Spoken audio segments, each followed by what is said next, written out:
আজকের যে ভিডিওটি করতে চলেছি সেটি হলো অষ্টম শ্রেণীর যে কোষে দেখি 1.2 অর্থাৎ যে বীজগণিতগুলি আছে, বীজগণিতিক যে সরলগুলি আছে সেগুলি আমি বিস্তারিত এই ভিডিওর মাধ্যমে আলোচনা করব। অঙ্কে ভয় নয় ভরসা। আমার এই ফেসবুক এবং ইউটিউব চ্যানেলে নিয়মিত চোখ রাখলে অঙ্কের ভয় কেটে যাবে। তো এই চ্যাপ্টার শুরু করার আগে আমি বীজগণিত সম্পর্কে কয়েকটি কথা বলবো, যা স্টুডেন্টদের পক্ষে খুবই কাজে লাগবে।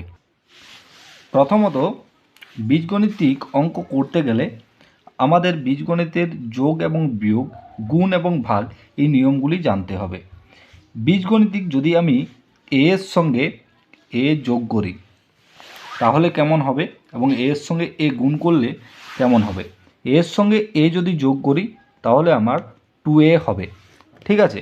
এবং এর সঙ্গে যদি এ বিয়োগ করি তাহলে কিন্তু 0 হবে। এরপর এর সঙ্গে যদি এ গুণ করি তাহলে কি হবে, a2 মানে a স্কোয়ার।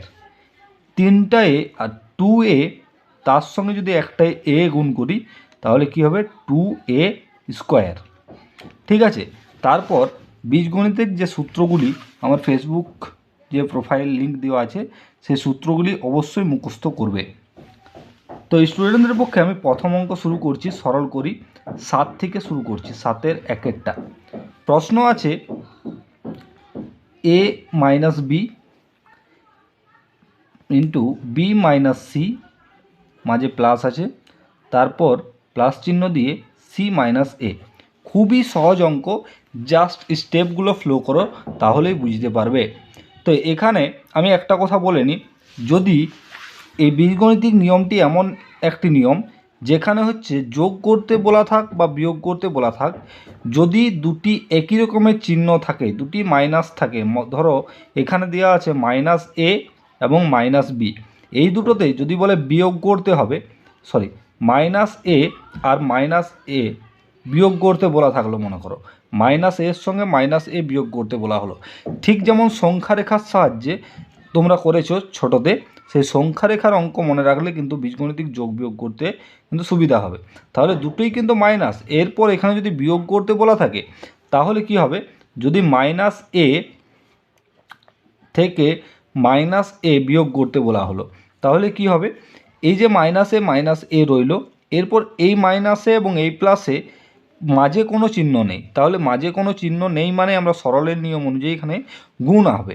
তাহলে এই চিহ্নর সঙ্গে এই চিহ্ন যখনই গুণ হয়ে যাবে তখনই হয়ে যাবে কি, মাইনাসে মাইনাসে চিহ্ন হয় প্লাস, এবং দুটো বিপরীতমুখী সম্পর্ক হচ্ছে মাইনাস এ এবং মাইনাস প্লাস এ।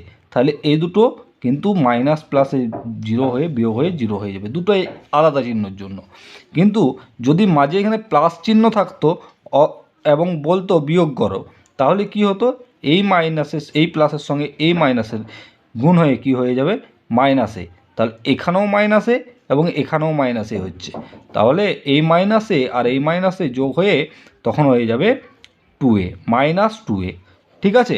এইভাবেই এই সরলটি যেটি আমি দিয়েছি 7-এর একের অঙ্ক, সেটাও কিন্তু এই নিয়মেই করতে হবে।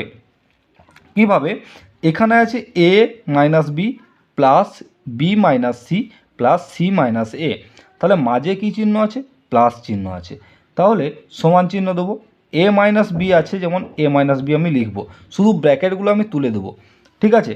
প্লাস চিহ্ন আছে, এরপর প্লাসের সঙ্গে বি এর যখন মাঝে কোনো চিহ্ন নেই তাহলে প্লাস বি, এখানে যেহেতু কোনো চিহ্ন নেই তাহলে এটাকে ধরতে হবে যে প্লাস আছে, তাহলে প্লাসে প্লাসে প্লাস বি, এবং এই প্লাসের সঙ্গে এরপর এই মাইনাসের যে সম্পর্কটা সেটা এ প্লাস আছে এবং এ মাইনাস আছে, তাহলে দুটো বিপরীতমুখী সম্পর্ক, এবং প্লাসে মাইনাসে আমি গুণ সম্পর্কে ধরে পড়ে এখানে করব মাইনাস সি, কারণ প্লাসে মাইনাসে যদি গুণ করা হয় তাহলে মাইনাস হয়। তারপর প্লাস আবার আছে, এরপর প্লাস সি এবং প্লাসে মাইনাসে আবার মাইনাস এ। এরপর দেখো বিপরীতমুখী সম্পর্কগুলো, এখানে কিছু চিহ্ন নেই মানে ধরবো আমি প্লাস আছে, তাহলে এখানে প্লাস এ এখানে মাইনাস এ, দুটোর থেকে দুটো বিয়োগ হয়ে গেল, এখানে plus B minus B plus b, এটাও দুটোর থেকে দুটো বিয়োগ হলো মানে 0 হলো। আমি মনে রাখার সুবিধার্থে কী করলাম, কেটে দিলাম, মাইনাস সি প্লাস সি দুটো কেটে দিলাম, হয়ে গেল 0, তাহলে পুরো অ্যান্সারটি হবে 0।